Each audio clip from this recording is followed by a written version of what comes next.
Hello, everyone. Very good morning from Pakistan. I am Hussain Shaheed Soherwordi, and I couldn't fetch visa well in time, and because of that, I missed this opportunity to come over and attend this conference in person. However, in the meanwhile, I was well in contact with Khalid. Khalid has been so kind. Khalid, thank you so much for inviting me, first of all, and also congratulations on organizing such a wonderful and eventful conference there in Canada. My presentation is basically on Pakistan's National Action Plan to counter violent extremism, and then incorporating it into community resilience as a core component, because that community resilience is very important. CVE is at the same time very important, and in this national action plan that I am focusing is to inhibit political, social, economic. It has in fact encountered damages by the country due to protracted tribulations of extremism. So the plan has to yield positive results. Extremists have shown defiance over years, planting their roots in tribal districts across Pakistan. And considering this complexity of the situation and the limitations of the state when countering violent extremism, communities need to be strengthened, and this is what is my bottom line when I speak with you people. So I have quantifiably time-bound agenda fixed here, which is I believe that is required to develop a resilient community to end extremism once and for all. And this I'm stating not only in Pakistan, but also it is applicable in Afghanistan. So social cohesion, which is the backbone of a resilient community, critically lacking in extremism affected areas of Pakistan, is once again needed. And I also say that an insusceptible community could put an end to the recruitment and development of extremist organizations in Pakistan. So people have migrated from different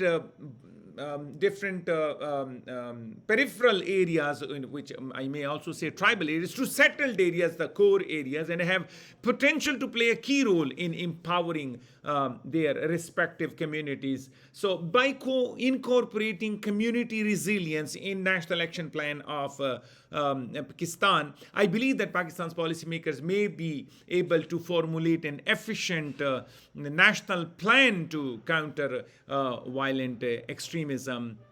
You also say that different communities are speaking about it with respect to what is happening in Pakistan, and I believe that violent extremism has been continuous threat to the security of Pakistan for the last more than 2 decades, and it is so pressing and multifaceted and has complex challenge for the state and the people of Pakistan.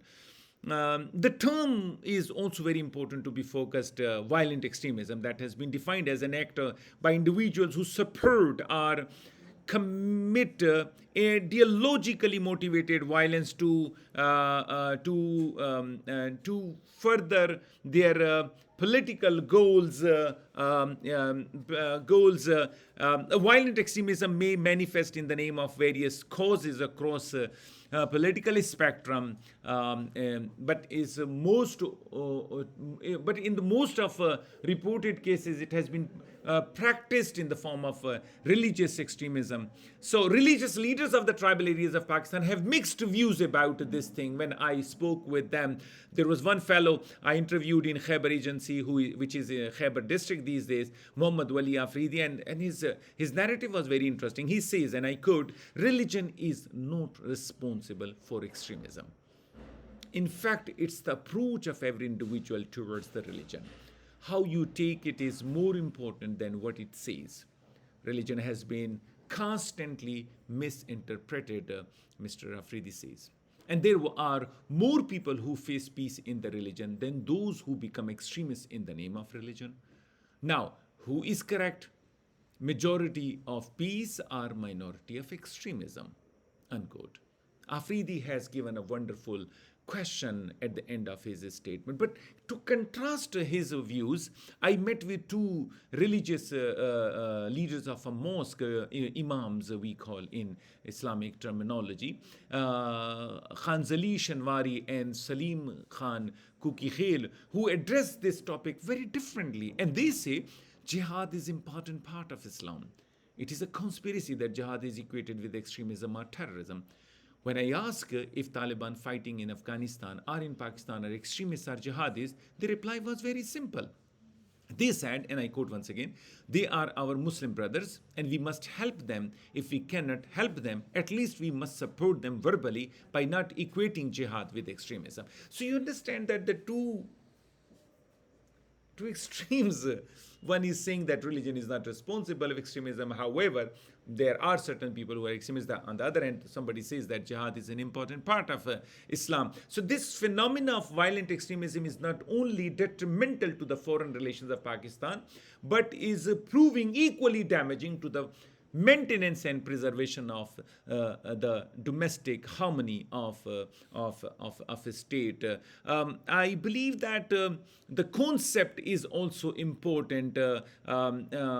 CVE establishing itself officially for the first time during Obama administration in international relations, we say in 2015, a summit was hosted by White House with the intention to confront and eliminate the threat of violent extremism. So CVE is not only a new concept. The purpose of the summit was to add more urgency and impetus to various ongoing non-kinetic efforts to counter extremism and its underlying causes. So in Pakistan, this National Action Plan was created in January 2015, more or less closer to each other in 2015. That was a very important year for Pakistan as well as for the US. In an attempt to subdue terrorist activities and extremist ideology in reaction to TTP, Tehreek-e-Taliban Pakistan's attack on Peshawar's APS, Army Public School. Peshawar, the city where I am situated at the moment I'm addressing you. So I believe that the implementation of this framework has been ineffective and disjointed. This is mainly because of the state's historic dependence on kinetic tactics to combat extremism. So I believe that the establishment of military courts under national action plans also reflected this reliance on military power. And ISP are informed about inter-services public relations. It's a mouthpiece of Pakistan's military, which is at the moment confronted with terrorism. They stated that during 2019, that total of 717 cases had been referred for trials by the military courts during last 4 years, of which 646 were disposed of.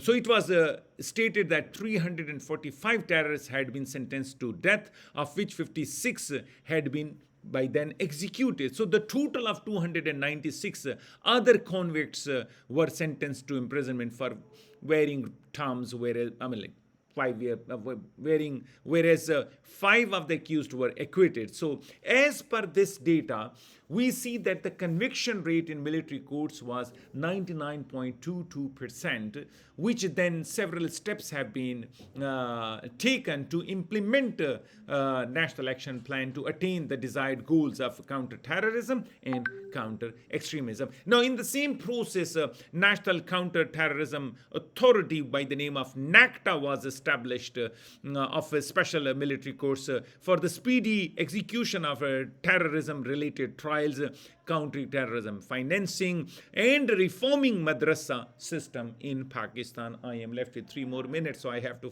finish it. Along with the National Action Plan, various military operations have also been conducted across the country to uproot these sleeping terrorist cells.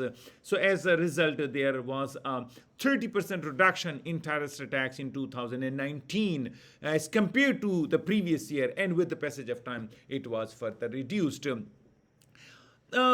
There is one very interesting argument. We say that poverty is the mother of all socioeconomic problems. In tribal areas, in settled areas where I am sitting at the moment, terrorist organizations pay huge amounts of money to the unemployed youth.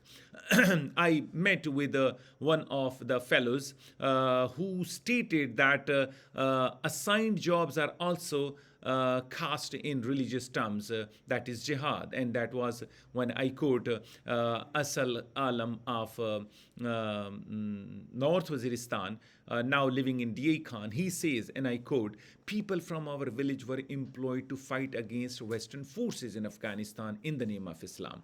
Yes, they were also paid, and this payment was enough for running kitchen of their families. He further elaborated, upon their return to their homes, which means to their villages, they found Pakistani forces fighting shoulder to shoulder with American army. So hence, they thought that Pakistan was also allied with the US in their fight with Afghan Muslim brethren. Hence, they took up arms against Pakistani forces and got more recruitment from their villages. So, Asal Alam's this account is a clear evidence for the recruitment of terrorists from their communities. And he also says that it was in fact synergistic to see American soldier and Pakistani soldier. He also stated to me that they both were having same uniform, so we thought that they both are one and the same thing. And in this way, people were fighting against Pakistan army with impunity. So National Action Plan is the only comprehensive, at the moment, plan that provides a mechanism to eradicate extremist ideology and activities. It still needs to incorporate this community engagement strategies to develop resilience in the society, which is essential for eliminating extremism. Local communities can clearly play a pivotal part in countering violent extremism. And therefore, it is imperative to incorporate awareness among them. There is a pressing need to encourage communities to tolerate sectarian differences, ethnic diversities, and varying political convictions, and to provide education on recruitment tactics and counterterrorism. A recognition of this need is present in communities themselves. I have conducted numerous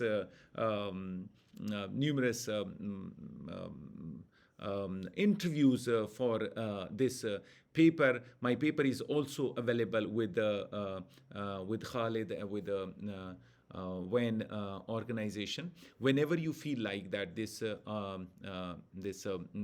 you will be needing further comments of mine on this subject, read and go through that paper. You have my email address written at the end of my paper, and contact me, and I will be rightly available for responding to your questions. Thank you so much once again. I'm sorry I have taken a bit longer than the time I was allocated with. And surely I will take your questions and I'll respond to you individually. Thank you so much for your audience.